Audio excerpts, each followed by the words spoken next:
आज हम new Jersey की अनडॉक्यूमेंटेड इंडियन कम्युनिटी के बारे में बात करने वाले हैं, जहां हाल ही में अग्रेसिव इमिग्रेशन एनफोर्समेंट एक्शन से काफी ज्यादा टेंशन का माहौल बना हुआ है। हेलो एंड वेलकम, मैं हूं आपके साथ प्रेरणा कौशिक और आप देख रहे हैं एनबीटी इंटरनेशनल। न्यू जर्सी में बहुत सारे भारतीय माइग्रेंट स्पेशल वीजास पर आए हुए हैं और वो लॉ अबाइडिंग लोग हैं जिनका कोई क्रिमिनल रिकॉर्ड नहीं है। ऐसे में doctor Tushar Patel, Indo American cultural foundation of central Jersey के प्रेसिडेंट का कहना है कि अब कोई नहीं जानता कि किसे टारगेट किया जाएगा और कब आइस ऑफिसर किसी को भी डिटेन कर सकते हैं। ये अनसर्टेनिटी उन लोगों के लिए बहुत ज्यादा चिंता का विषय बन गई है जो अपने परिवार की सपोर्ट के लिए मेहनत करते हैं और भारत से जुड़े रहते हैं।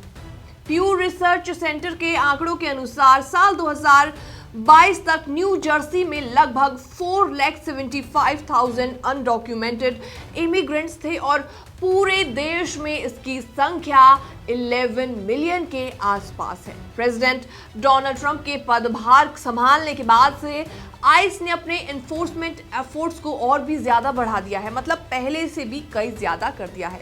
डेली रेट से लेकर नए इमिग्रेशन डिटेंशन फैसिलिटीज खोलने में प्रपोजल तक बहुत सारी चीजों में बदलाव किए गए हैं। फरवरी में आइस ने रिपोर्टेडली 11,000 माइग्रेंट्स को डिपोर्ट किया, जिनमें कुछ भारतीय नेशनल्स भी शामिल थे जिन्हें मिलिट्री प्लेन्स के जरिए इंडिया भेजा गया था। इसमें 4 प्लेन्स शामिल थे, यानी कि 4 बार 4 जत्थों में भारतीय लोगों को इंडिया भेजा गया।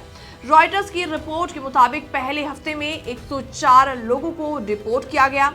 मॉन्टक्लेयर के इमिग्रेशन अटॉर्नी रूपल पारिक ने बताया कि अग्रेसिव एनफोर्समेंट शुरू होते ही भारतीय कम्युनिटी से कई कॉल्स आ रही हैं।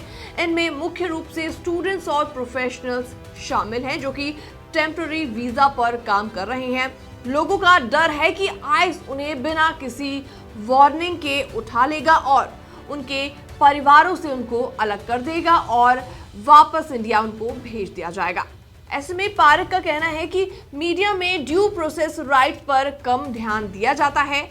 अगर कोई यूएस में रहना चाहता है तो उसके आसपास लीगल ऑप्शंस मौजूद हैं, लेकिन लोगों को पहले अपने राइट्स के बारे में जानकारी होनी बेहद जरूरी है। और इस संदर्भ में ध्यान देने वाली बात यह है कि लगभग 72% इंडियन नेशनल्स H-1B वीजास के तहत अमेरिका में काम करते हैं और ये वाकई काफी बड़ी संख्या है।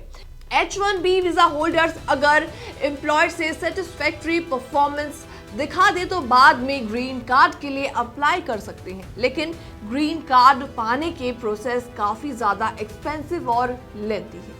इसमें 10,000 से 40,000 डॉलर तक का खर्च हो सकता है और कई बार तो 10 से 20 साल तक का वेट भी इसमें करना पड़ सकता है।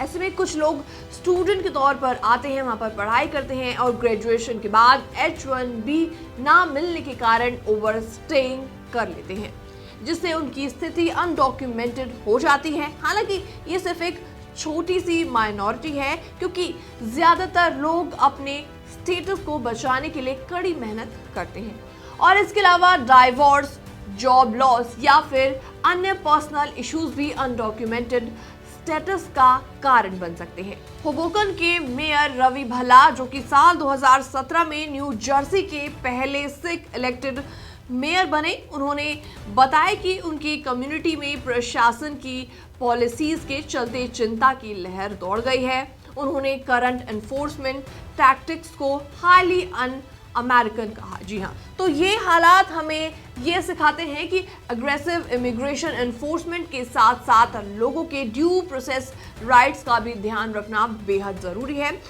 ऐसे में सभी अफेक्टेड लोगों को अपने लीगल राइट्स के बारे में जानकारी होना बहुत ज्यादा इंपॉर्टेंट है और उचित लीगल गाइडेंस लेनी चाहिए। फिलहाल ये रिपोर्ट देखने के बाद आपका क्या रिएक्शन है, आपके क्या विचार हैं, आप भी हमें कमेंट सेक्शन के माध्यम से अपनी राय देना ना भूलें। बाकी वर्ल्ड से जुड़ी छोटी और बड़ी खबरें देखने के लिए बने रहिए एनबीटी इंटरनेशनल के साथ।